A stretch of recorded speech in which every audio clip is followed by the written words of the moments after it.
Noticentro 1, CMI. Buenas noches, bienvenidos a las noticias. Los siguientes son los 3 hechos más importantes de hoy en Colombia. Dramático aumento de la violencia en el país. De acuerdo con cifras de Medicina Legal, en febrero aumentaron los homicidios, la violencia intrafamiliar y los delitos sexuales. Ampliaremos esta noticia en nuestra emisión nacional a las 9 de la noche. A esta hora permanece cerrada la vía La Línea tras un derrumbe registrado entre Cajamarca e Ibagué. Las autoridades adelantan los trabajos en la zona para remover la tierra que mantiene bloqueado el paso de vehículos. La Policía de Carreteras recomienda a los viajeros tomar la vía alterna por Mariquita, Fresno y Manizales. Ampliación de esta noticia en nuestra emisión nacional a las 9 de la noche. Nación y Distrito le dieron vía libre a 2 megaproyectos de movilidad con los cuales se pretende descongestionar las entradas a Bogotá por el norte y por el sur. El presidente Iván Duque y la alcaldesa Claudia López firmaron el contrato de la concesión Accesos Norte 2 para ampliar la autopista norte y la carrera séptima y el acta para iniciar la construcción de la avenida longitudinal de Occidente en el tramo sur. Con esta obra el trayecto desde Soacha hasta la calle 13, que hoy puede tardar 1 hora, pasaría a durar, aunque usted no lo crea, 15 minutos. Ampliación de esta noticia en nuestra emisión nacional a las 9 de la noche. Las siguientes son las noticias más importantes del mundo hoy. Rusia denuncia que Ucrania lanzó un ataque aéreo contra depósito de combustible en su territorio. Comandos rusos intensifican ataques en suelo ucraniano. Víctimas de la ofensiva en Mariupol denuncian que los rusos se están robando toda la ayuda humanitaria que llega. Presidente de Ucrania remueve a 2 altos generales. Japón anuncia que no pagará por el gas en Rusia en rublos, como lo exige el Kremlin. Canciller ruso anuncia que buscarán otras monedas como la de India o China para comerciar y evitar las sanciones internacionales. Revelan sorprendentes resultados del primer estudio intensivo del COVID. Shanghái amplía el confinamiento. 26 millones de personas siguen en aislamiento por rebrote de COVID. Trump decide publicar un libro con las fotos de su presidencia y le quita los derechos y los beneficios a la fotógrafa oficial. El Papa ofrece una histórica disculpa a los indígenas canadienses por abusos en internados católicos. Con Claudia Palacios y Margarita Ortega. Moscú acusó a Kiev de destruir un depósito de combustible en una ofensiva con 2 helicópteros de las Fuerzas Armadas de Ucrania en suelo ruso. El Kremlin dijo que ese ataque no ayuda a las conversaciones para buscar el fin del conflicto.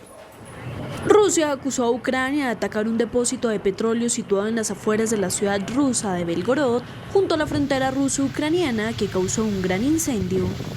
Según el gobernador de la ciudad, la conflagración en el depósito de petróleo se produjo como consecuencia de un ataque aéreo de 2 helicópteros de las Fuerzas Armadas de Ucrania que entraron al territorio ruso a baja altura. Agregó que no hay víctimas fatales, pero sí 2 personas heridas. 1 апреля, около 5 часов утра московского времени, 2 украинских вертолета Ми-24 на предельно малой высоте вошли в воздушное пространство Российской Федерации. Украинские вертолеты нанесли ракетный удар по расположенному на окраине Белгорода гражданскому объекту хранения нефтепродуктов. В результате попадания ракет отдельные резервуары были повреждены и загорелись. Хочу подчеркнуть, что с данного объекта осуществлялось снабжение топливом только гражданского транспорта. Никакого отношения к российским вооруженным силам нефтебаза не имеет.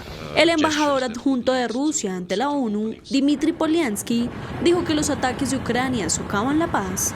The attacks on the Russian territory, they just reflect the real intention of the Ukrainian side and the real intention for any peace talks and gestures that could lead to certain openings. Por su parte, el ministro de Relaciones Exteriores ucraniano, Dmytro Kuleba, dijo que no podía confirmar o negar las informaciones de Moscú.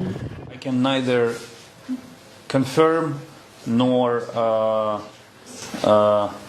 reject the claim that Ukraine was involved in this, simply because I do not possess all the military information. El Servicio de Emergencias de Rusia informó que unas 60 unidades de bomberos y casi 200 efectivos están trabajando en las tareas de extinción de los incendios, mientras las autoridades han ordenado la evacuación de los domicilios cerca al lugar. Del otro lado, los bombardeos rusos siguen sacudiendo a Ucrania y Moscú cambió su optimismo al afirmar que no ve nada prometedor en las negociaciones de paz. La artillería rusa no cesa su ofensiva en ciudades como Chernigov y Donetsk. La invasión rusa de Ucrania ya dañó 53 sitios culturales desde su inicio, según lamentó la UNESCO, precisando que la lista no es exhaustiva.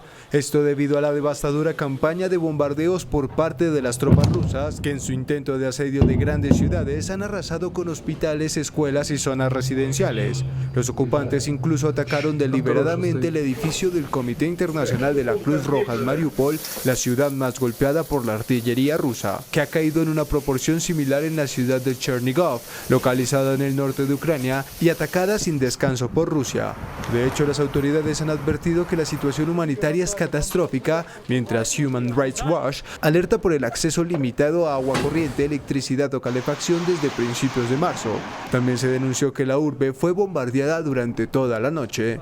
Mientras las Fuerzas Armadas ucranianas acusaron a Rusia de haber minado edificios, infraestructuras civiles, así como otros espacios en la región de Kiev antes de ser expulsados, aunque las autoridades ucranianas han alertado que pese a la retirada de las tropas rusas de las ciudades de Kiev y Chernigov, el Kremlin planea una nueva ofensiva a través de la cual conquistar Ucrania antes del 9 de mayo, día de la victoria en Rusia.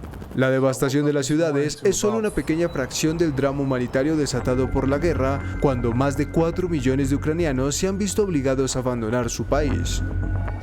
El gobierno de Ucrania denunció que las fuerzas militares rusas están robándose la ayuda humanitaria que intentan entrar a la sitiada ciudad de Mariupol.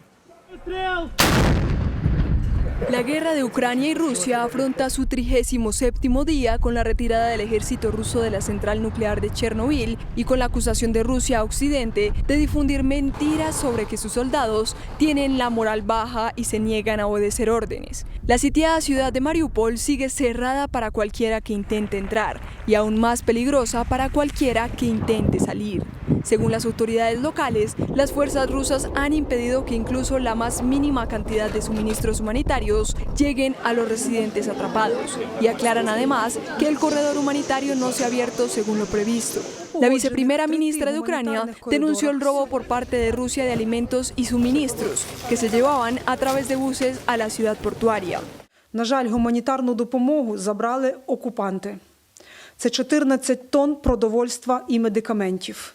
Ведемо перемовини, щоб автобуси були повернуті і мешканці Мелітополя могли завтра на них виїхати до Запоріжжя. Además, informó que el ejército moscovita bloqueó el paso de otros 45 autobuses que habían sido enviados para evacuar a civiles de Mariupol. La Cruz Roja confirmó esta información y aseguró que los residentes asediados ya no cuentan con alimentos ni suministros eléctricos y de agua y que la situación es cada vez más preocupante. Cerca de 300 soldados sirios llegaron a Rusia para entrenarse antes de ser enviados a la invasión en Ucrania. Al parecer, Putin pretende contar con el apoyo de unos 16.000 efectivos de la Fuerza Tigres. Una unidad militar del ejército sirio con alrededor de 300 soldados llegó a Rusia procedente de Siria para recibir entrenamiento militar antes de ser enviada a Ucrania, según el medio estadounidense The New York Times. Al parecer, los rusos quieren reclutar 16.000 sirios para la guerra en Ucrania con condiciones específicas de edad y peso, hombres de entre 20 y 45 años, con un peso de 50 a 90 kilos, dando a preferencia a aquellos que tengan experiencia en combate. Además, percibirían un salario de entre $1.000 y $2.000 al mes y en caso de que murieran en el frente, se les habría prometido que sus familias recibirían $2.800 más $600 al mes durante un año. Los 300 soldados que ya están en Rusia representan la división del ejército sirio número 25, conocida como las Fuerzas Tigre, que se consideran la élite y trabajarán en estrecha colaboración con el ejército ruso en la ofensiva a Ucrania. El mandatario de Ucrania, Volodymyr Zelensky, degradó a 2 generales de su país por traidores. Advirtió que todos los que violen el juramento militar de lealtad al pueblo ucraniano serán castigados. El presidente de Ucrania, Volodymyr Zelensky, destituyó a 2 generales por violar el juramento militar de lealtad al pueblo ucraniano, basándose en el estatuto disciplinario de las Fuerzas Armadas. Zelensky anunció en su habitual discurso nocturno divulgado por la presidencia ucraniana que tomó esa decisión con respecto a los antihéroes y manifestó que no tenía tiempo para tratar con todos los traidores y que poco a poco todos serán castigados. Se trata del ex jefe del Departamento Principal de Seguridad Interna del Servicio de Seguridad de Ucrania y el ex jefe de la Oficina del Servicio de Seguridad en la región de Gerson, quienes ya no son generales. Asimismo, expresó a los verdaderos héroes del servicio de seguridad la misma gratitud absoluta, al igual que a todos y cada uno de los que defienden sinceramente el país. Una treintena de naciones de la Agencia Internacional de Energía anunciaron que liberarán reservas de petróleo para mitigar la crisis energética que ha provocado la dependencia del crudo ruso.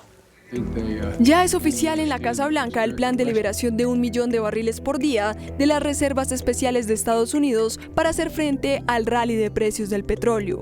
Pero ahora, más de 30 países de la Agencia Internacional de la Energía anunciaron que se unirán para poner decenas de millones de barriles de petróleo en el mercado, con el fin de frenar la subida de precios por la guerra en Ucrania. Nations are coming together to deny Putin the ability to weaponize his energy resources against American families, not only American families, but families in Europe and around the world. La cifra concreta se divulgará a comienzos de la próxima semana. Destacan que la guerra en Ucrania continúa causando una tensión significativa en los mercados petroleros, lo que genera un aumento de la volatilidad de los precios mientras los inventarios están en su nivel más bajo desde 2014. Además, reiteraron su preocupación por los impactos en la seguridad energética de las atroces acciones de Rusia y expresaron su apoyo a las sanciones impuestas por la comunidad internacional en respuesta. Y Japón no pagará sus compras de gas a Rusia en rublos. Así lo advirtió tras vencer el ultimátum que Moscú impuso para que sus compradores, a los que llama inamistosos, pasen sus compras energéticas de euros y dólares a rublos. A pesar de haber adoptado, al igual que otros países del G7, severas sanciones contra Moscú después de la invasión contra Ucrania, Japón es muy dependiente desde el punto de vista energético e intenta encontrar un equilibrio entre sus necesidades de combustibles fósiles y sus diferencias con Rusia. De hecho, el gobierno nipón confirmó que no pagará sus compras de gas en rublos tras vencer el ultimátum del Kremlin para que sus compradores inamistosos le abonen en la divisa local o se enfrenten a la suspensión de contratos. Pero también dejó en claro que las negociaciones al respecto con Moscú siguen abiertas y señaló que adoptará las medidas adecuadas en el momento preciso. Japón se ha mostrado reticente a tomar medidas en el plano energético por su alta dependencia del exterior y continúa importando gas natural licuado desde Rusia, que le aporta aproximadamente un 8,8% de este combustible. Además, tampoco tiene la intención de retirarse de un gran proyecto de gas con Rusia. El gobierno ruso anunció que buscará usar monedas como la de China o la de India para sus transacciones comerciales y así evitar las sanciones de Occidente. Las nuevas reglas del gobierno de Rusia que hacen obligatorio pagar el gas con rublos estarán vigentes a partir de hoy. Si no se hace de esa forma, advirtieron que suspenderían los contratos, pero seguirán entregando el combustible en las cantidades y los precios pactados. Esta medida del Kremlin, tomada como represalia por las sanciones de Estados Unidos a su país, ahora estará acompañada por el aumento del uso de monedas como la rupia india para el comercio internacional, con el fin de no desestabilizar su economía. Well, as regards using ruble and rupee in our financial trade dealings, I would recall that many years ago we started moving in our relations with India, with China and with many other countries from using dollar and euros to more and more use of national currencies. Lavrov aseguró que se ingeniarán una forma de eludir los impedimentos artificiales que se crearon luego de las sanciones, según él, unilaterales e ilegales de Occidente. Y China evitó dar garantías a la Unión Europea de que no tomará partido sobre la invasión rusa a Ucrania, pese a la presión de Bruselas, que le aseguró que un apoyo a Moscú dañará gravemente la reputación del país asiático en Europa. El presidente chino Xi Jinping sostuvo una cumbre de apenas 50 minutos con el presidente del Consejo Europeo Charles Michel y la presidenta de la Comisión Europea Ursula von der Leyen, que lejos de dejar certezas, dejó en evidencia la ambigüedad que mantiene Pekín frente a la invasión que su aliado estratégico lleva a cabo en Ucrania. Xi sostuvo que su país se opone a la división de bloques, asegurando que busca mantener un equilibrio, evitando así dar garantías a la Unión Europea de que no tomará partido en la invasión ni se alineará con los intereses de Rusia. Durante el encuentro, Bruselas buscaba poner sobre la mesa la importante relación comercial con China para disuadir cualquier participación de Pekín a favor de Rusia en la crisis ucraniana. More than 40 countries are in total have joined these sanctions. So we also made very clear that China should, if not support, at least not interfere with our sanctions. We discussed that and also the fact that no European citizen would understand any support to Russia's ability to wage war. Moreover, it would lead to a major reputational damage for China here in Europe. China asegura perseguir una política internacional independiente y de paz, aunque se rehúsa a condenar la invasión, mientras los europeos buscan influenciar el cálculo estratégico de los dirigentes chinos, resaltando el coste económico que sufrirían en caso de apoyo concreto a Rusia. Se conocieron los primeros resultados del estudio del Imperial College de Londres sobre el COVID. Aseguran, entre otras cosas, que tan solo una décima parte de una gota de saliva con virus puede contaminar a varias personas. La revista Nature Medicine publicó el primer ensayo de desafío humano de COVID del mundo, que ofrece una visión única de las primeras etapas de la enfermedad. El estudio comenzó en marzo de 2021. Los investigadores contagiaron con el virus a 36 voluntarios jóvenes sanos y no vacunados en el Hospital Royal Free de Londres para estudiar dónde y cuándo se establece el virus en el cuerpo. Bajo condiciones cuidadosamente controladas, el estudio arrojó los siguientes resultados. Solo se necesita una pequeña gota cargada de virus para infectar a alguien con COVID-19. Las personas eliminan grandes cantidades de virus antes de mostrar síntomas. El virus tiene un periodo de incubación muy corto. Se necesitan aproximadamente 2 días después de la infección para que una persona comience a eliminar el virus. Aproximadamente 40 horas después de la introducción del virus al cuerpo, se puede detectar en la parte posterior de la garganta. El virus tarda unas 58 horas en aparecer en los hisopos de la nariz, donde finalmente se desarrolla a niveles mucho más altos.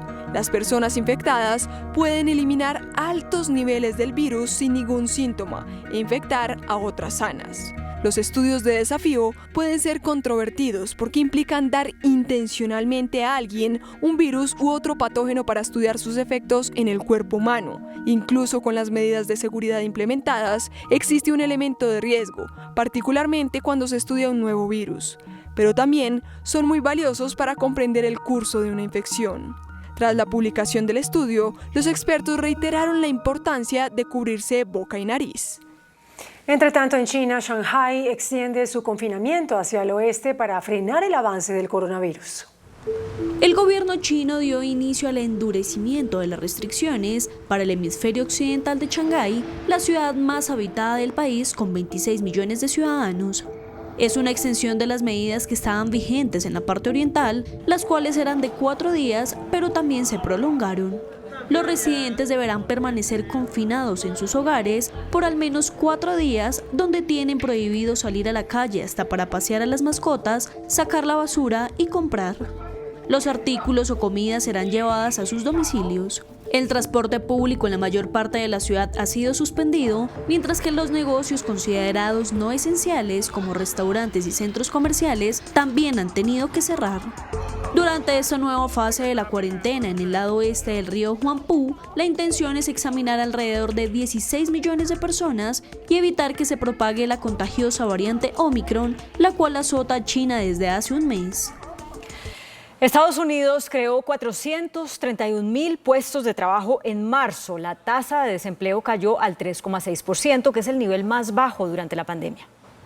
La economía de Estados Unidos sumó 431.000 empleos en marzo, lo que llevó la tasa de desempleo a un nuevo mínimo de la era de la pandemia del 3,6%, según informó la Oficina de Estadísticas Laborales. Today, we learned that in March, our economy created 431,000 jobs. A nice sound to it. We also learned that in January and February, our economy created 100,000 more jobs than we previously had thought. That means that over the last 3 months, the economy has created more than 500,000, more than 500,000 jobs a month. Over the course of my presidency, our recovery has now created 7.9 million jobs. More jobs created over the first 14 months of any presidency in any term ever. Si bien el crecimiento de la nómina estuvo ligeramente por debajo de los pronósticos de los analistas, la tasa de desempleo cayó más de lo esperado y ahora está cerca del nivel del 3,5% observado en febrero de 2020, antes de los despidos masivos que ocurrieron cuando estalló el COVID-19 en todo el país. There have been only 3 months in the last 50 years where the unemployment rate of America is lower than it is now. And what it means is clear, it's very clear. Americans are back to work, and that's good news for millions of families who have a little more breathing room and the dignity that comes from earning a paycheck, just the dignity of having a job. La economía ahora solo tiene 1,6 millones de puestos de trabajo menos que en febrero de 2020, antes de que llegara la pandemia. Las ganancias de empleo fueron generalizadas el mes pasado con el sector del ocio y la hospitalidad, que abarca los bares y restaurantes que sufrieron la peor parte de los despidos de la pandemia, agregando 112,000 puestos. Biden también dijo que si bien se han hecho progresos, reconoce que se necesita hacer más para frenar la inflación y el aumento vertiginoso de los precios en Estados Unidos. Y la inflación en Europa registró de nuevo un récord en marzo al situarse en 7,5% interanual. El índice de inflación en la zona euro registró de nuevo un récord en marzo al situarse en el 7,5% interanual, según Eurostat, en un contexto de guerra en Ucrania que impulsó los precios de la energía. En febrero la inflación había sido de 5,9% para los 19 países que adoptaron la moneda única, una cifra que representaba ya el nivel más alto registrado por la Oficina de Estadísticas Europea desde que empezó a medir los precios al consumidor para esa zona en enero de 1997. Desde noviembre la inflación bate récord tras récord en los países del euro. El alza de los precios al consumidor continúa alimentando por la disparada de los precios del petróleo, el gas y la electricidad de manera aún más marcada que antes. Las tarifas de la energía aumentaron un 44,7% interanual en marzo. El aumento de los precios de los alimentos, incluyendo el alcohol y el tabaco, se aceleró el mes pasado a 5%, tras 4,2% en febrero, y los bienes industriales se encarecieron 3,4% interanual en marzo. El expresidente de Estados Unidos, Donald Trump, frustró la publicación del libro que por tradición suelen hacer los fotógrafos oficiales de la Casa Blanca, con las mejores y más significativas imágenes del mandatario para el cual trabajaron. Esto para publicar su propio libro, cuyas ganancias no van a los autores de las imágenes, sino a su corporación. Desde la administración de Ronald Reagan, en la década de los 80, era casi una norma no escrita que el fotógrafo oficial de la Casa Blanca publicase un libro con inéditas fotografías del periodo del presidente para el cual trabajó, hasta que le tocó el turno a Donald Trump. Según el diario The New York Times, el 45º presidente estadounidense pidió a la fotógrafa en jefe de la Casa Blanca, Sheila Craighead, que retrasara la publicación de su proyecto para que el republicano pudiera lanzar su propio libro con imágenes de Craighead y otros fotógrafos de la Casa Blanca. De hecho, aunque sus predecesores habían respetado la tradición de escribir un prólogo como una cortesía para incentivar la venta de la publicación, Trump, por el contrario, pidió parte del adelanto del precio fijado por la editorial para el proyecto de Craighead por redactar esta reseña. Por lo que la mujer decidió cancelar el lanzamiento de su libro, mientras el multimillonario se convirtió en el primer exmandatario en intentar beneficiarse personalmente de un texto planeado por un fotógrafo de la Casa Blanca. De hecho, el libro de Trump llamado Nuestro viaje juntos está a la venta por $230, pero de las ganancias, que superan los $20 millones, los autores de las imágenes no han visto un centavo. El Papa Francisco pidió perdón por los abusos cometidos en contra de indígenas canadienses y anunció que espera poder visitar el país en julio. El Papa Francisco pidió perdón a los indígenas canadienses por los abusos que sufrieron en los internados gestionados por la Iglesia Católica durante los procesos de asimilación forzada que sufrieron en los siglos XIX y XX.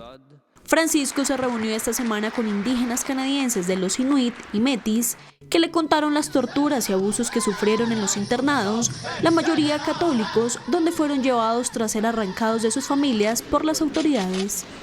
E provo anche vergogna, ve l'ho detto, lo ripeto, provo vergogna, dolore e vergogna per il ruolo che diversi cattolici, in particolare con responsabilità educative, hanno avuto in tutto quello che vi ha ferito, negli abusi e nella mancanza di rispetto verso la vostra identità, la vostra cultura e persino i vostri valori spirituali. Tutto ciò è contrario al Vangelo di Gesù. Per la deplorevole condotta di quei membri della Chiesa Cattolica chiedo perdono a Dio. El sumo pontífice anunció que desea visitar las tierras de estos pueblos originarios como le habían pedido y que lo hará a finales de julio cuando se celebra Santa Ana. Por su lado, los indígenas canadienses celebraron en la Plaza de San Pedro después de que el Papa Francisco les diera una disculpa histórica por el papel de la Iglesia Católica Romana. The Pope's words today were historic, to be sure. They were necessary, and I appreciate them deeply. And I now look forward to the Pope's visit to Canada, where he can offer those sincere words of apology directly to our survivors and their families, whose acceptance and healing ultimately matters the most. El Papa Benedicto XVI ya se había reunido con estos pueblos indígenas y había expresado su dolor por las horribles experiencias que vivieron en estos colegios, pero no pidió perdón públicamente como han exigido desde siempre los pueblos nativos. El Congreso del Perú destituyó al ministro de Salud, Hernán Condori, por carecer de idoneidad para ejercer el cargo. El Congreso de Perú aprobó una moción de censura contra el ministro de Salud, Hernán Condori, quien deberá dejar el cargo que asumió hace cerca de 2 meses. La medida obtuvo 71 votos a favor, 32 en contra y 13 abstenciones, lo que hace que salga del cargo el titular de la agenda sanitaria. Según un comunicado, la moción 2224 fue aprobada ante la manifiesta falta de idoneidad y capacidad para el ejercicio del cargo en el referido ministerio. El presidente Pedro Castillo tendrá 72 horas luego de recibir la notificación del Congreso para designar a un nuevo ministro de Salud, el 8º desde el inicio de la pandemia en marzo del 2020. En Estados Unidos, un niño de 12 años murió en un tiroteo en una escuela en Carolina del Sur. Los hechos se presentaron en una escuela secundaria. El menor resultó herido de bala y perdió la vida horas después en el hospital. El presunto agresor sería un compañero de clases, también de 12 años. Ráfagas de nieve cubrieron las calles a las afueras de París y las temperaturas bajaron después de días de clima primaveral. La nieve también golpeó a Bélgica y cubrió el centro de Bruselas. Las autoridades meteorológicas esperan que las temperaturas caigan hasta 2 grados Celsius en París y a temperaturas bajo cero en el este de Francia.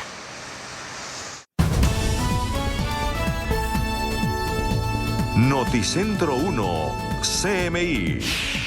Comandante del ejército defiende operación militar en el Putumayo donde hubo 11 muertos. Human Rights Watch plantea dudas sobre la acción del ejército.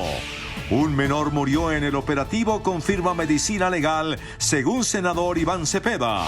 Procuraduría dice que estudia 2 versiones diferentes sobre los hechos. Dramático aumento de la violencia en el país, revela Medicina Legal. Cerrada la línea por derrumbes. Se espera dar paso a medianoche. Llega abril con lluvias extremas, previene IDEAM. Preocupa aumento de cenizas en Nevado del Ruiz. Cerrado aeropuerto. Petro arranca gira nacional. Sergio realiza septimazo. Fico anuncia reforma educativa ante gobernadores. Ingrid es hipócrita y oportunista, dice Alejandro Gaviria. Presidente y alcaldesa firman megaobras para Bogotá. Economía crece al debe, asegura el DANE. Con Claudia Palacios y Margarita Ortega. Bienvenidos a nuestra segunda hora de noticias. El general Eduardo Zapateiro, comandante del Ejército Nacional, defendió la legalidad y legitimidad de la operación militar en el Putumayo, con la que habrían muerto civiles según algunas denuncias. Aseguró que la acción fue planeada contra un peligroso grupo armado ilegal. El comandante del ejército habló por primera vez sobre la acción militar que ha sido cuestionada por organizaciones civiles. La operación militar se planea porque tiene unos antecedentes históricos muy importantes y es la obligación constitucional actuar en el marco de nuestra misionalidad. Esto como una respuesta al llamado de las autoridades del orden nacional, regional y local, así como frente a las acciones criminales que se estaban presentando en esta región del país. Insiste que la operación fue contra las disidencias del Frente 48 de las FARC. Su actuar delictivo es así, vestidos de civil, con armamento, pretendiendo evitar la acción de la fuerza pública, como ocurrió en la operación. Enseñamos las armas, largas, cortas, municiones, granadas, brazaletes, equipos de comunicación. El comandante del ejército explicó que el enfrentamiento entre el Frente 48, también conocido como los Comandos de la Frontera, y el grupo Segunda Marquetalia de Iván Márquez ha causado gran sufrimiento a la población en esa región. En lo corrido del año 2021 y año 2022 han ocasionado confinamientos, desplazamientos y restricciones a la movilidad. Y en los últimos 5 años han asesinado a más de un centenar de sus propios integrantes. El operativo se hizo con todo el estricto apego a la ley y a los protocolos para desmantelar esa organización que tanto daño genera y por supuesto frente a esa operación lo que es claro es que se hizo contra esas estructuras en cumplimiento de todas las normas de ley. Según el general Zapateiro, toda esta información está documentada en alertas tempranas de la Defensoría del Pueblo y consejos de seguridad. La ONG Human Rights Watch le pidió al Ministerio de Defensa información detallada sobre la cuestionada operación militar en el Putumayo. Las preguntas fueron enviadas en un documento al Ministerio de Defensa. Entre los cuestionamientos se destacan: ¿cuáles son las evidencias que tiene para informar que las personas neutralizadas eran narcococareros? ¿Eran civiles o criminales? ¿Qué unidad participó en la mencionada operación? Además preguntan qué recursos militares como embarcaciones y helicópteros fueron empleados. El fiscal del caso ya tiene en su poder los informes de necropsia y las identidades de los cuerpos. En respuesta a un derecho de petición interpuesto por el senador Iván Cepeda, Medicina Legal confirmó que un menor de edad murió en ese operativo militar en el Putumayo. De las 11 personas muertas en el operativo militar en Puerto Leguízamo, Putumayo, 1 era menor de edad. Así lo confirmó Medicina Legal en respuesta a un derecho de petición que interpuso el senador Iván Cepeda, lo que confirma el dato de la Defensoría del Pueblo sobre un adolescente de 16 años muerto en estas operaciones. Nos vamos a encargar de hacer control político en el Congreso a esta grave situación hasta esclarecerla plenamente. El Ministerio de Defensa insiste en que fueron guerrilleros muertos en combate. Sin embargo, las comunidades y organizaciones de derechos humanos insisten en que las víctimas eran civiles, campesinos e indígenas que fueron asesinados. La procuradora Margarita Cabello aseguró que con la información del ejército y de las comunidades en el Putumayo buscará la verdad sobre lo ocurrido en los hechos que dejaron 11 muertos. Desde Valledupar, la Procuradora General de la Nación, Margarita Cabello, hizo referencia al informe solicitado al general Luis Fernando Navarro Jiménez, comandante de las Fuerzas Militares de Colombia, sobre el operativo del ejército en Puerto Leguízamo, Putumayo, en el que murieron 11 personas. Lo que nos han dicho es la población civil y algunos grupos especiales denunciando que el operativo afectó a personas civiles y los militares, las fuerzas militares nos informan que eran civiles, pero civiles que podrían pertenecer a las fuerzas ilegales. Adicionalmente, la funcionaria manifestó que le ha ordenado a un grupo especial de la Procuraduría vigilar los avances de los 17 escenarios deportivos de los Juegos Bolivarianos 2022 a desarrollarse en Valledupar, pues a 83 días de su realización, algunas obras se encuentran inconclusas y otras no han iniciado. Contrataciones que vencen después de celebrar los Juegos. Por ejemplo, en la villa encontramos que no han terminado, que está todavía en obra negra y que falta mucho para dejar listos lo que es la obra negra y la obra gris, que llaman. Pero además, ¿quién va a hacer la dotación? Todavía me preocupa que hasta que no termine no podemos hablar de dotación. Los anuncios los realizó la Procuradora durante el desarrollo del tercer seminario de la implementación de la Ley 2094, que reforma el Código General Disciplinario. Aumenta la violencia en Colombia. Noticentro 1 CMI conoció un informe de medicina legal que señala que en febrero se incrementaron los homicidios, la violencia intrafamiliar y los delitos sexuales.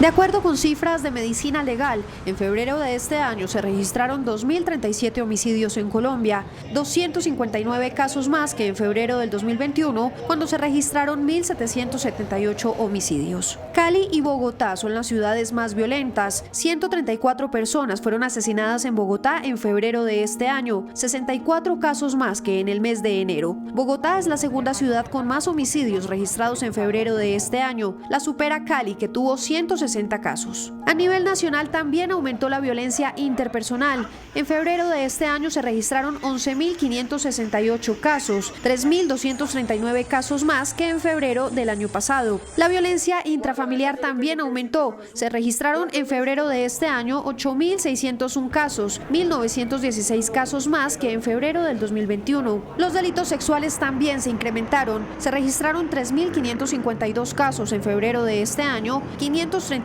casos más que en febrero del año pasado.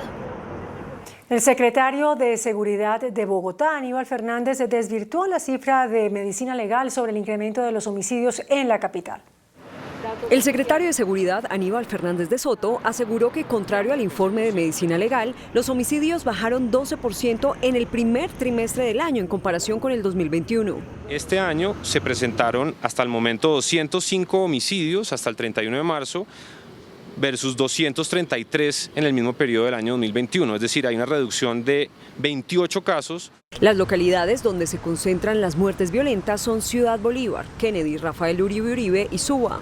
En este momento Bogotá tiene una tasa de homicidios de 14 por cada 100.000 habitantes, es una de las mejores tasas a nivel nacional.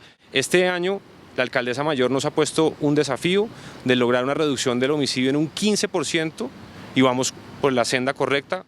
En contraste con la reducción de homicidios, en el mes de marzo subieron los siguientes delitos: hurto a personas, lesiones personales, hurto a vehículos y hurto a motos. Las autoridades capturaron a un integrante de las disidencias de las FARC, quien estaría comprando armas y explosivos en Bogotá. En la capital del país fue sorprendido por las autoridades César Alejandro Díaz Montenegro, alias Peter, un cabecilla de la estructura disidente de las FARC de la Segunda Marquetalia, quien estaría buscando armas de fuego y explosivos. Negociando material de guerra como explosivos y armas con destino a su zona de injerencia en el Huila y en el Caquetá. En medio del operativo, el capturado atacó con un machete a los investigadores del CTI que realizaban el procedimiento de captura. Alias Peter intentó escapar por el techo de una vivienda en el barrio Alfonso López, en el sur de la capital. Díaz Montenegro fue imputado del delito de concierto para delinquir agravado.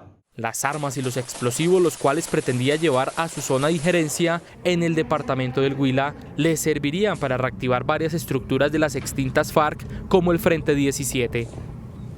La Sala de Instrucción de la Corte Suprema de Justicia abrió investigación contra el senador del partido de la U, John Besaile, por presuntos actos de corrupción. El hermano del ex senador Musa Besaile fue citado a indagatoria por presuntas irregularidades en el trámite de convenios de ciencia y tecnología suscritos en 2012, cuando fungía como secretario del Interior de la Gobernación de Córdoba. Un cabecilla del Clan del Golfo que operaba en el departamento de Bolívar fue capturado por el Gaula de la policía. Alias Moncholo extorsionaba a comerciantes y otros sectores productivos en los municipios de Mompox, Achí, Puerto Rico, Tiquicio, Pinillos, San Jacinto del Cauca, Montecristo y Barranco de Loba en el departamento de Bolívar. Gracias a la denuncia de 5 personas que venían siendo afectadas, esto permitió poder adelantar un proceso investigativo que terminó con la captura de este individuo. Moncholo, presunto integrante del grupo delincuencial Clan del Golfo, obligaba a pagar cuotas extorsivas a sus víctimas a cambio de evitar atentados contra su integridad física o la de sus familias. Noticentro 1 CMI estableció que la Corte Constitucional declaró que existe una grave crisis por la problemática de hacinamiento en las unidades de reacción inmediata y en los centros de detención transitorios del país.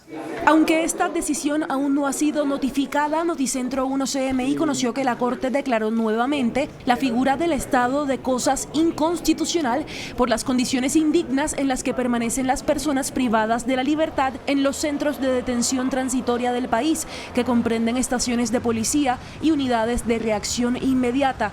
Trascendió que hay más de 30 órdenes en este fallo. En una de ellas se dice que el IMPEC deberá trasladar a todas las personas condenadas que se encuentran privadas de la libertad en las URIs a establecimientos penitenciarios y se prohíbe la permanencia de personas condenadas en centros transitorios más allá de lo necesario y razonable. En caso de que continúe el hacinamiento, las alcaldías y gobernaciones deberán gestionar inmuebles. El director de la policía reveló que ya se establecieron las identidades de los primeros sospechosos del atentado terrorista en el CAI del barrio Arborizadora Alta, en el sur, en Bogotá.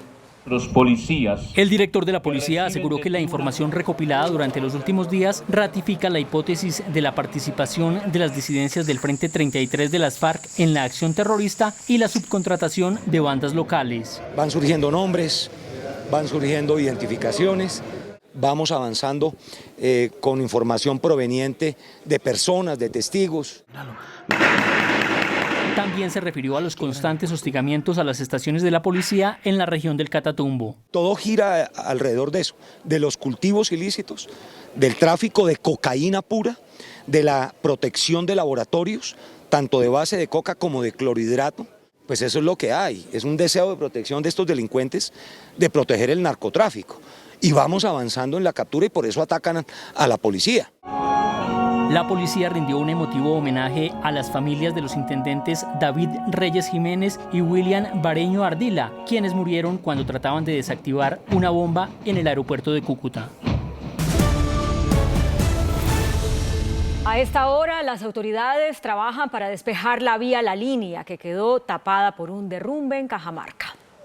Un fuerte deslizamiento de tierra se registró esta tarde entre la vía Ibagué-Cajamarca Alto de la Línea, kilómetro 73, que deja totalmente incomunicado el centro con el occidente colombiano. En este momento se presenta cierre total de la vía Ibagué-Cajamarca en el kilómetro 71 más 200 metros por deslizamiento de tierra.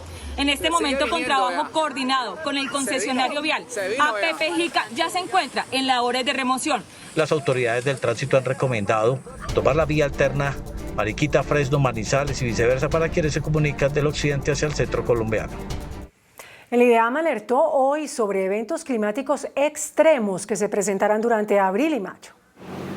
La directora del IDEAM, Yolanda González, lanzó la siguiente alerta sobre la preocupación que tienen las autoridades meteorológicas por el inicio de los meses más lluviosos del año. Ya estamos en el mes de abril, uno de los meses más lluviosos del año. Para la región pacífica, el IDEAM prevé que tendremos lluvias, no solo en abril, sino también en mayo, sobre lo normal. La región andina continuaremos con la presencia de eventos extremos de precipitaciones. El IDEAM prevé que va a llover en niveles por encima de los promedios históricos. Por eso formula las siguientes recomendaciones. Redoblar las medidas, dado que tenemos suelos muy saturados en gran parte de la región pacífica, de la región andina, con amenaza de deslizamientos de tierra y también probabilidad de crecientes súbitas. El IDEAM también recomienda a la población protegerse ante la inminencia de tormentas eléctricas en buena parte del territorio nacional. Aumenta la emisión de cenizas en el volcán Nevado del Ruiz. Por esta situación hoy estuvo cerrado el aeropuerto La Nubia de Manizales. Una continua caída de ceniza se ha venido teniendo en Manizales y sus alrededores debido a la actividad permanente del volcán Nevado del Ruiz, lo que ha generado dificultades en la ciudad debido a que esta puede ocasionar molestias a la hora de respirar o dificultades inclusive para las operaciones aéreas. Estos cambios pueden ser enjambres de sismos, emisión de vapor y agua y también caída de ceniza. En los últimos días se ha notado mayor porcentaje de caída de ceniza en la ciudad de Manizales. Hay que aclarar que esto está dentro de los comportamientos normales del nivel de actividad amarillo y que esto depende de la dirección hacia donde se dirija el viento. Debido a esto, el aeropuerto de La Nubia estuvo cerrado durante todo el día y allí el cuerpo de bomberos ha tenido que realizar lavado constante de la pista. Al mismo tiempo, los vehículos evidencian la caída de ceniza que se acumula en ellos, por lo que recomiendan un lavado inmediato. Por ahora, el volcán Nevado del Ruiz continúa en alerta amarilla. La vacunación de niños contra el COVID-19 se encuentra estancada. Esto lo advirtió el Ministerio de Salud y la entidad hizo un llamado a los padres de familia y a las EPS para completar los esquemas de más de 4 millones de menores. Durante la reunión del puesto de mando unificado, el Ministerio de Salud lanzó una preocupante advertencia. Se estancó la vacunación de niños, especialmente en edad escolar. Por eso se hizo un urgente llamado a padres de familia y a entidades de salud para que se vuelva a retomar la inmunización de los niños. Y es una de las mayores preocupaciones que tenemos en este momento, que nuestra vacunación en niños no aumenta. 62.8% de los niños iniciaron su esquema y solo un 40% de los niños han completado su esquema. Según las cuentas del Ministerio de Salud, de los 7,1 millones de niños aptos para la vacuna contra el COVID-19, solamente 4,2 millones tienen una dosis y 2,8 millones han completado su esquema de vacunación. Colombia reportó una caída en los contagios por COVID-19. Los fallecimientos aumentaron levemente en el conteo de las últimas 24 horas.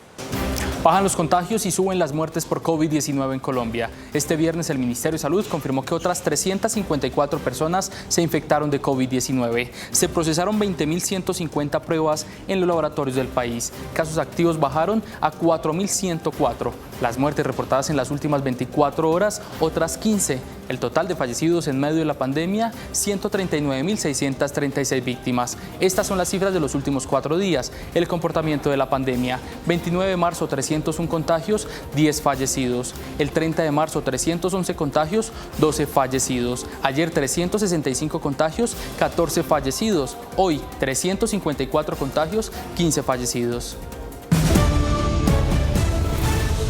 En el corregimiento de Nazaret, en La Guajira, en la Alta Guajira, el candidato del Pacto Histórico Gustavo Petro y su fórmula, la vicepresidencia Francia Márquez, comenzaron una gira nacional que los llevará a los 4 puntos cardinales del país. Acompañado de su fórmula vicepresidencial Francia Márquez, Gustavo Petro emprendió hoy una gira nacional en la Alta Guajira. Llegó hasta el corregimiento de Nazaret, en el municipio de Uribia, en la frontera con Venezuela. Así comienza nuestra campaña por ciudades, pueblos, veredas, barrios, a donde llegue nuestra voz, nuestro brazo, con Francia, el discurso. Ya en La Guajira, Francia Márquez tomó la palabra. Para mí, como mujer negra, estar aquí con mi pueblo, con mis hermanos y hermanas indígenas, es un acto de un momento histórico. Estar aquí en la Alta Guajira, en el norte de Colombia, donde se empieza a tejer el mapa de nuestro país, es un acto de justicia racial, de justicia étnica. Mañana, la fórmula de la presidencia de la República del Pacto Histórico visitará Puerto Carreño y Leticia. Y el candidato de la coalición Centro Esperanza, Sergio Fajardo, hizo campaña hoy en Bogotá. Recorrió la carrera séptima, en donde conversó y repartió volantes entre vendedores ambulantes y transeúntes. La nueva estrategia de Sergio Fajardo, una remontada que busca tener para lograr pasar a la segunda vuelta presidencial, siendo candidato presidencial de la coalición Centro Esperanza, es caminar las calles del país. Hoy comenzó en Bogotá, en el llamado septimazo. Nosotros somos oposición a este gobierno, que Colombia no va a seguir por el camino que ha sido marcado por Duque en representación de Uribe y Fico, que es la expresión de ellos. En este 2022 estamos en proyectos políticos opuestos. Eso es así de sencillo, así de claro. Nosotros somos cambio. En su recorrido por la carrera séptima, Fajardo habló con vendedores ambulantes y transeúntes y esquivó con sobriedad los gritos de Petro, Petro que se agitaban a su paso. Sobre el tema de Ingrid Betancourt y sus acercamientos con Álvaro Uribe y el Centro Democrático, Fajardo dijo que eso era un problema de ella. El candidato Federico Gutiérrez participó en el encuentro de gobernadores en Sucre. Habló de su programa de gobierno y de la importancia de asegurar a los jóvenes educación de calidad. Para el candidato Federico Gutiérrez, la educación es el mejor subsidio virtuoso para un joven. dijo que debe haber mayor cobertura y un complemento económico para los estudiantes. Parte de la beca educativa tiene que haber un complemento económico para el joven, para transporte, para alimentación y del día a día, que las fotocopias, que el café, todo ese tipo de cosas tienen que estar también de la mano. Muchas de las becas, ustedes ven el tema de deserción académica en educación superior, se da muchas veces porque los jóvenes no tienen ni siquiera para el pasaje, o no tienen para el tinto, o no tienen para las fotocopias. Fico además resaltó la importancia del crecimiento regional. Ganando la presidencia, lo más importante va a ser la coordinación y lo más importante va a ser la continuidad en los proyectos para garantizar el cumplimiento de sus planes de desarrollo. Las declaraciones se dieron durante su intervención en la cumbre de gobernadores en Sucre. Hubo un nuevo choque entre Alejandro Gaviria e Ingrid Betancourt, esta vez por cuenta de las últimas declaraciones de la candidata Betancourt sobre el expresidente Álvaro Uribe. El tema trascendió al punto que Humberto de la Calle, congresista de Verde Oxígeno, le pidió a Ingrid convocar a órganos del partido antes de tomar decisiones unipersonales. Hipócrita y oportunista. Esta fue la reacción de Alejandro Gaviria después de las recientes declaraciones de Ingrid Betancourt sobre el expresidente Álvaro Uribe. Betancourt le respondió a Gaviria, dijo que esta es la cultura de la violencia y la intolerancia que lleva a justificar acomodarse con la corrupción. Las maquinarias no tienen ideologías, hoy con el uno, mañana con el otro. ¿No aprendiste la lección?, dijo la candidata. Por su parte, Humberto de la Calle y Daniel Carvalho, congresistas de Verde Oxígeno, la cuestionaron y pidieron citar a los órganos del partido para este tipo de decisiones. Resulta a todas luces incoherente buscar alianzas con partidos como el Centro Democrático. En este caso, además, somos enfáticos en decir que las ideas del expresidente Uribe contradicen a fondo nuestras convicciones y visión de país. Betancourt les dijo que sorprende que cuando quieren estar con Sergio no quieren ser del partido y cuando quieren neutralizar la estrategia del partido, ahora sí son de aquí. Estamos convocando a un gran pacto nacional contra la corrupción. ¿Dónde están ustedes?, afirmó Betancourt.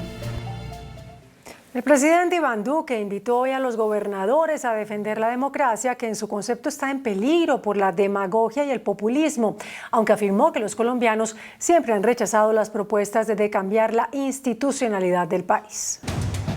El presidente Duque participó hoy en la cumbre de gobernadores que se realizó en Coveñas, Sucre. Les recordó que le quedan 4 meses de administración y les pidió que defiendan la institucionalidad de quienes pretenden acabar con la industria petrolera, con el ICETEX o con las concesiones viales.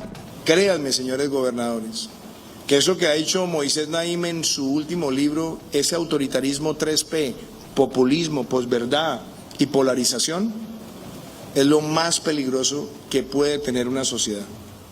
Colombia siempre le ha dicho que no a eso. Y no tengo duda que le dirá una vez más que no a eso. Duque les dijo a los mandatarios departamentales que ha gobernado con decencia y con amor por los colombianos. Los cancilleres de Colombia, Marta Lucía Ramírez, y de Turquía, Mevlut Cavusoglu, hicieron hoy en Ankara un llamado a la comunidad internacional para que actúe en una rápida solución a la crisis de Ucrania. Pidieron apoyo económico para atender también la crisis migratoria. En Ankara, la capital gubernamental de Turquía, se reunieron hoy los cancilleres Marta Lucía Ramírez y Mevlut Cavusoglu y manifestaron su preocupación por la crisis humanitaria en Ucrania, clamando por el fin de la agresión militar rusa. También intercambiamos puntos de vista sobre varios acontecimientos regionales, como la guerra en Ucrania y la situación en Venezuela. Para buscar que haya una solución que evite este baño de sangre y que evite la pérdida de más vidas en Ucrania y en Rusia. Los dos cancilleres comentaron que Colombia y Turquía son los países que más atienden migrantes en el mundo e hicieron un llamado para que los apoyen en esa gestión humanitaria. Y para pedir también una cooperación económica mucho más efectiva de las grandes potencias hacia nuestros dos países. El ministro de Relaciones Exteriores de Turquía realizará una visita oficial a Colombia el próximo 27 de abril. Una estudiante de un colegio público del sur de Bogotá fue brutalmente golpeada por otros menores de la institución. La pequeña denunció que sufría de bullying. La secretaria de Educación de Bogotá se pronunció sobre el caso. En el Colegio Bravo Páez, ubicado en la localidad de Rafael Uribe Uribe, en el sur de Bogotá, se presentó un nuevo caso de bullying y matoneo. La víctima, una menor de 14 años de edad, quien también terminó siendo agredida físicamente. Me le pegó puños y patadas en la cabeza hasta dejármela inconsciente. Al ver que mi niña estaba inconsciente, las demás niñas se acercaron y me la cogieron a patadas. Ante las graves heridas causadas por las agresiones de sus mismos compañeros, la niña tuvo que ser enviada al hospital El Tunal, donde hoy se recupera. Está en observación bajo un cuidado médico, pero particularmente se nos ha informado que está estable. Padres de familia han denunciado múltiples peleas que se han presentado, tanto afuera como adentro de la institución distrital. Por segunda vez fue desarticulada la denominada banda Los Rompevidrios. Esta vez los 5 reincidentes fueron sorprendidos delinquiendo en el sur de Bogotá. Así operaba una de las más peligrosas bandas delincuenciales en Bogotá, dedicada a romper vidrios de vehículos que se movilizaban por diferentes barrios del sur de Bogotá. Los rompevidrios, como eran conocidos, realizaban robos a usuarios y a conductores de taxis que transitaban por los barrios de Las Lomas y Molinos. Esta organización delincuencial habría participado en por lo menos 5 eventos delictivos, en donde presuntamente se apoderaron de objetos de valor por una cuantía aproximada de 9 millones de pesos. La investigación mostró que los delincuentes se ubicaban en vías de alta congestión y con un elemento contundente tipo bujía rompían los vidrios de los vehículos para hurtar artículos de valor. Una exitosa cirugía practicaron médicos en Cali. Lograron implantar la mano amputada de una paciente víctima de ladrones. La mujer de 48 años sufrió amputación de su mano izquierda el pasado 3 de marzo cuando un sujeto la agredió con arma blanca al hurtar de sus pertenencias en el municipio de Pradera, Valle del Cauca. Vi fue que algo grande me lo lanzó encima y yo lo que hacía era defenderme y gritaba: auxilio, ayúdeme, me están robando, auxilio, auxilio. Luego del incidente, la paciente fue remitida a esta clínica del sur de Cali, donde más de 10 especialistas le intervinieron para salvarle su extremidad. La cirugía aproximadamente duró 9 horas, lográndose un 100% de éxito en la paciente, lográndose el día de hoy observar una viabilidad de la extremidad izquierda del antebrazo de un 100% y al igual que el pulgar, logrando una perfusión completa y una movilidad activa asistida, también dentro de los parámetros aceptables para su enfermedad. Su recuperación será lenta.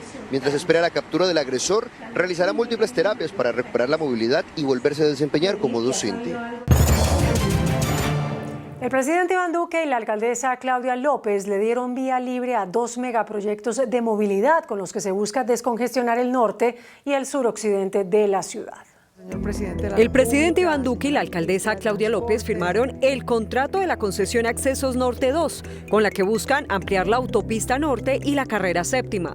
Este es el gobierno que más inversión le ha dejado a Bogotá en la historia de esta ciudad. En 6 años vamos a duplicar el número de carriles mixtos que tiene Bogotá, región de entrada al norte. Ese es el balance. Vamos a pasar de 12 carriles que hay hoy a 22.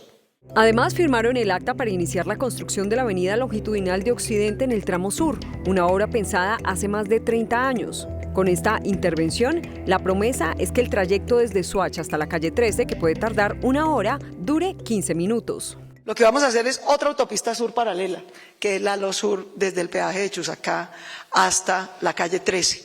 Que va a desembotellar la ciudad y va a mejorar toda la competitividad de nuestra ciudad. Estas obras para emplear las entradas y salidas de Bogotá, cuyo valor superan los 3 billones de pesos, no solo beneficiarán a los bogotanos, sino a 10 municipios aledaños. El presidente de FENALCO, Jaime Alberto Cabal, advirtió sobre una caída en el uso de tarjetas de crédito por cuenta del alza en las tasas de interés. El comercio organizado mostró su preocupación por el alza en las tasas de interés del Banco de la República al señalar que podría representar un frenón al consumo de los hogares. Afecta el crédito, el costo del crédito, digamos, para los empresarios y afecta el costo del consumo a los consumidores vía tarjetas de crédito. Tanto por el lado de créditos de consumo como por el lado también de tarjetas de crédito, pues va a haber un efecto negativo en cuanto a las posibilidades de mayor consumo de la economía. Otros sectores consideran que si bien habría un freno en el crédito, no afectaría el consumo total de los hogares. La misma prudencia de la que habla el banco va a hacer que no se afecte tanto el crecimiento económico y por lo tanto el consumo. Muy seguramente seguiremos viendo centros comerciales llenos, restaurantes con filas todavía. Sin embargo, se espera que ya para el segundo semestre se modere un poco. La alta inflación llevaría a más incrementos en las tasas de interés por parte del Banco de la República. El presidente Iván Duque manifestó su preocupación por la alta inflación a nivel mundial y cuestionó el aumento de las tasas de interés que podrían afectar el crecimiento de la economía. Tras el alza de las tasas de interés al 5% por parte del Banco de la República, el presidente Iván Duque mostró su desacuerdo con la decisión del emisor al tiempo que envió un mensaje al gremio bancario. Yo tengo que ser respetuoso de la independencia del Banco de la República, pero de nuevo es un mensaje no solamente al Banco de la República de Colombia, sino también a todos los bancos centrales. La inflación que se está viviendo hoy en el mundo es una inflación que viene de afuera, que viene por unas circunstancias que han alterado el mercado logístico, la oferta de productos. Ahora con esta situación de Ucrania y Rusia vamos a seguir teniendo más presiones inflacionarias. El mandatario agregó que el aumento de las tasas puede frenar el crecimiento económico del país. Los aumentos de tasas de interés no pueden terminar en reducir el crecimiento de la economía, porque si eso ocurre afectarán el empleo, el dinamismo de distintos sectores y por lo tanto terminarán afectando las expectativas de crecimiento. Las declaraciones del jefe de Estado se dieron durante la inauguración de la granja solar Los Tucanes en el municipio de Santa Rosa Bolívar, construida con una inversión de $60 millones y que llevará energía a más de 40.000 hogares. Un informe del DANE revela que los hogares del país agotaron lo ahorrado durante el primer año de la pandemia y terminaron el 2021 con deudas billonarias. Según el DANE, en el año 2021 la remuneración de los asalariados en Colombia como promedio nacional aumentó 6,4%. Las cuentas oficiales indican que el ingreso disponible específicamente para gastos de consumo aumentó 1,1%. Este informe evidencia que en 2020, el primer y más duro año de la pandemia, los hogares no salieron a pasear, se abstuvieron de comprar carro o celular y trabajaron para vivir. Esto les permitió ahorrar 45,6 billones de pesos. En contraste, en el año 2021, las familias pasaron a gastar más de lo que tenían y terminaron el año con una deuda superior a los 21 billones de pesos. En parte, este gasto de los hogares explica el crecimiento de más de 10% de la economía en 2021. La presidenta de Camacol, Sandra Forero, advirtió que el país requiere de disponibilidad de suelo para dar cumplimiento a las metas en construcción de vivienda. El estudio de Camacol plantea soluciones para mejorar el índice habitacional del país. Para ello hace un llamado a mejorar las condiciones jurídicas en la construcción de vivienda. Para los próximos 4 años necesitamos 6.600 hectáreas de suelo habilitadas, eso es muy importante, porque necesitamos atender 680.000 hogares que están en déficit cuantitativo y la creación de 1.600.000 hogares nuevos que se dan en el cuatrenio. La dirigente considera que es oportuna una discusión para una mayor disponibilidad de suelos, sobre todo en las grandes ciudades. La norma que permita el desarrollo de proyectos de vivienda social, de vivienda no bis, de comercio, de industria, de todo, y tiene que ver con que tengan disponibilidad de servicios públicos, agua potable y saneamiento básico. Se espera un cumplimiento de las metas de ventas de vivienda en un 10%. El gobierno garantizó diálogos con comunidades sociales para el desarrollo de proyectos fracking en Puerto Wilches, Santander. El Movimiento Colombia Libre de Fracking interpuso una tutela alegando falta de participación de una comunidad indígena en Puerto Wilches, Santander. Sin embargo, el gobierno respondió al señalar que se ha dado garantías y dicho proceso no tiene sustento alguno. Estamos tranquilos de que se ha garantizado toda la participación de todas las comunidades, incluyendo esta organización en particular que se hace llamar Afro Wilches. Como es un recurso bastante generoso, digamos, en el subsuelo, como mencionábamos, hay hasta 5 capas y eso se extiende más o menos 150 kilómetros, hay muchas posibilidades de hacer este desarrollo. Este año se cumplirá con los trámites ambientales. El índice de capitalización de la bolsa, que mide el comportamiento de las 20 principales acciones, cerró al alza.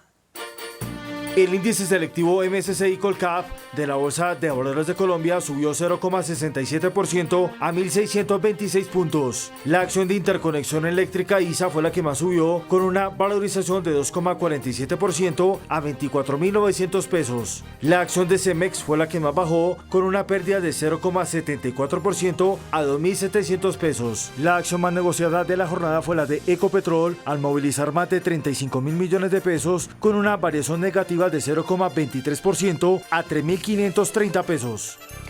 El dólar cerró al alza. Indicadores económicos en Noticentro 1 CM. La tasa representativa del mercado que regirá hasta el próximo lunes será de 3.774 pesos con 79 centavos. Los profesionales del cambio compran la divisa en promedio entre 1.780 pesos y la venden entre 1.820 pesos. Un euro cuesta 4.139 pesos con 50 centavos. La libra de café en Nueva York se cotizó a $2 con 28 centavos. El azúcar se transó en 19,37 centavos de dólar la libra. El barril de petróleo WTI se cotizó en $99 con 38 centavos. La referencia Brent para Colombia se cotizó en $104 con 35 centavos. Una acción de Ecopetrol cuesta 3.530 pesos.